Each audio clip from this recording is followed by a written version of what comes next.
Hello and welcome. This week we are talking about metamorphic minerals and metamorphic rocks, right? So in the beginning of class, we talked about igneous, then we moved on to sedimentary. We are finishing up with metamorphic, going through the whole rock cycle. So here we go. I'm going to share my screen. Metamorphic rock forming minerals. All right, so metamorphic minerals, they result from a chemical reaction that involves pre-existing minerals, right? So that means it could be sedimentary, it could be igneous, it could be metamorphic, it could be whatever, but they undergo a chemical reaction that creates new and metamorphic minerals. And these reactions typically require intense pressure, um, intense temperature, fluids, shearing stress, often all four of them, sometimes not all of them, right? But some sort of extreme environment.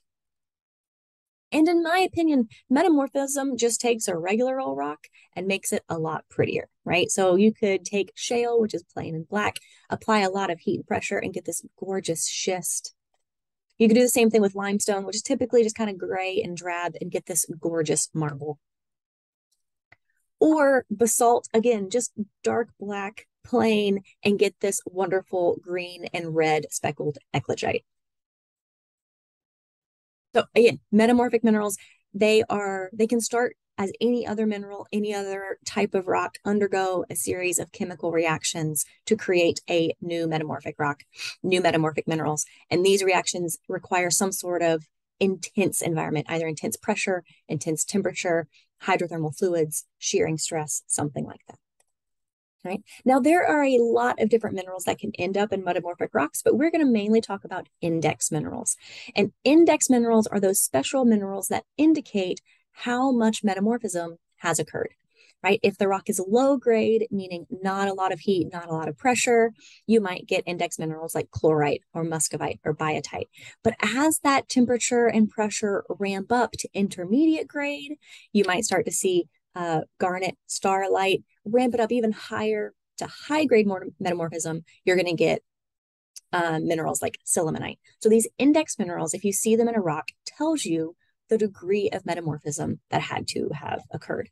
Notice that some minerals can form in any sort of grade like quartz or feldspar. So the index minerals are those that indicate a certain grade of metamorphism. They're special. Right? So you might be asking yourself, well, can this progression go backwards, right? If we start with a rock like shale and it has low grade minerals, and then we prograde through metamorphism to slate, phyllite, schist, gneiss, eventually ending up in those high grade minerals, can this ever go in the opposite direction? And the answer is yeah, but only kinda. So rocks themselves don't revert backwards, right? You're never going to start with a gneiss and end up with a schist, or start with a schist and end up with a slate, right? That's not possible. But if this high grade metamorphic rock is placed in an environment that would typically produce low grade minerals, that rock can have some of those low grade minerals being incorporated into it, right? So it's possible to have a high grade gneiss be put into a low grade environment and some like chlorite or micas start being incorporated into it. But the entire rock itself is not going to revert backwards. And we call this either going forward through the path prograde, meaning increasing temperature and increasing pressure, and this going backwards retrograde, meaning decreasing pressure, decreasing temperature. So retrograde metamorphic reactions commonly involve the addition of fluids, right? That could cause a decrease in temperature, or it could also be associated with a decrease in pressure. So that's where that retrograde metamorphism comes in, is often with an addition of fluids, right?